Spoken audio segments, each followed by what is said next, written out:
Would you say you're power hungry?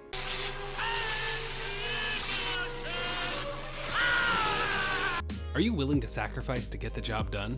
This is either really good or really bad. Does your wardrobe consist mainly of things you find at Hot Topic or Spencer's? Welcome to Double Strike Studios, my name is Lucas, and today we'll be looking at Shadowheart, the Rakdos value engine. Shadowheart, Dark Justiciar, costs 3 generic and 1 black mana for a 3/4 human elf cleric. Shadowheart has an activated ability that reads, for 1 generic and 1 black mana, you may sacrifice another creature and draw cards equal to its power. Using this ability, we're going to refresh our hands by sacrificing high power, low cost creatures. Shadowheart also has a new ability, Choose a Background. This ability gives us an enchantment in the command zone. We can use that enchantment to add another color identity to our deck. For this deck, we're going to pair her with Popular Entertainer, making us a Rakdos deck. We are going Rakdos because it tends to have the most synergy with sacrificing our own permanents. Popular Entertainer was picked as our red background as it helps keep problematic creatures swinging at our opponents and not our face. Since we were wanting to sacrifice permanents, we're going to play with cards that create treasure tokens. These treasure tokens help ramp us ahead of the other players. Once Shadowheart is on the board, we will be trying to use her ability every turn, drawing multiple cards, giving us a constant flow of fuel. We will also be finding ways to bring those creatures we sacrificed back from the dead. As we need to make sure that we keep the other decks in check, we'll be running multiple ways to interact with our opponent's board states, removing problems as they show their faces. To start, let's look at our traditional ramp package. We will not have the normal amount due to the number of treasure generating cards we'll be playing. For early artifact ramp, we'll be running Soul Ring, Rakdos Signet, and Arcane Signet. We also have a Dark Ritual that will help us get Shadowheart out on turn 2. Later in the game, we'll be playing a Gilded Lotus and a Burnish Heart to keep the ramp going, and with Burnish Heart we can use Graveyard Recursion to keep using it multiple times. Now let's take a look at the cards that are going to create treasure tokens for us or care about the treasures that we are creating. To start, we have Kalani, the Reclusive Painter. She will make a treasure token when entering the battlefield and will also have creatures enter the battlefield with a +1/+1 counter equal to the amount of treasure tokens used to cast that creature spell. Then there's Godric and Mahadi.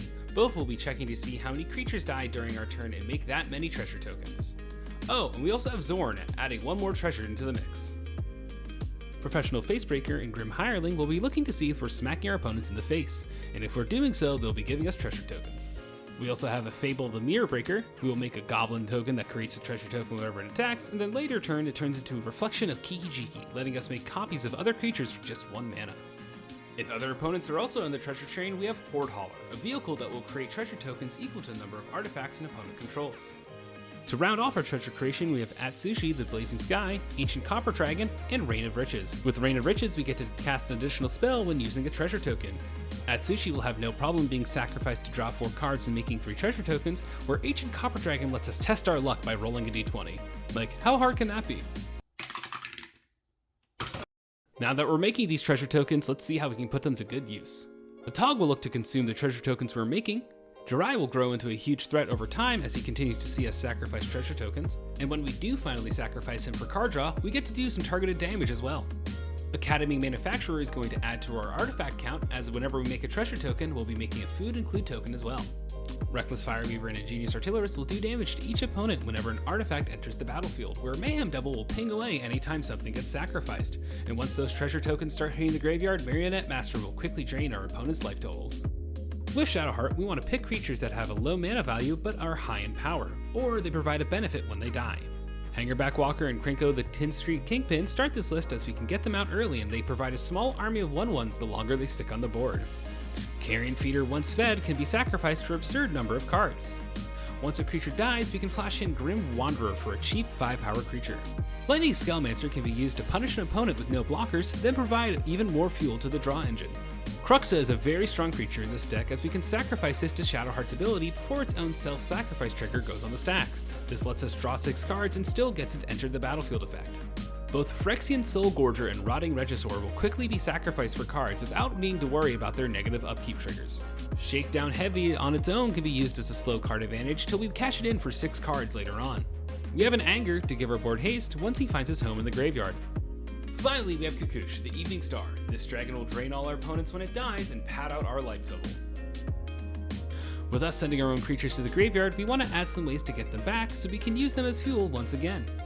Malakir Rebirth, Feign Death, and Undying Malice are all 1-mana instants that will bring our creatures back from the dead if they die this turn. We're also running Reanimate, Dance of the Dead, and Animate Dead to get our creations back from the graveyard. If we happen to have a creature in our hand that we want in our graveyard, we can use Faithless Looting to quickly replace it for something useful. Nothing feels better than to play a card that helps secure your lead over your opponents. Deadly Dispute is even more card draw that helps us make an extra treasure token as well, where Unleashed Fury doubles the number of cards that we're going to draw off a creature. Goblin Bombardment can be used to sack creatures we no longer need to push out that last amount of damage to win the game.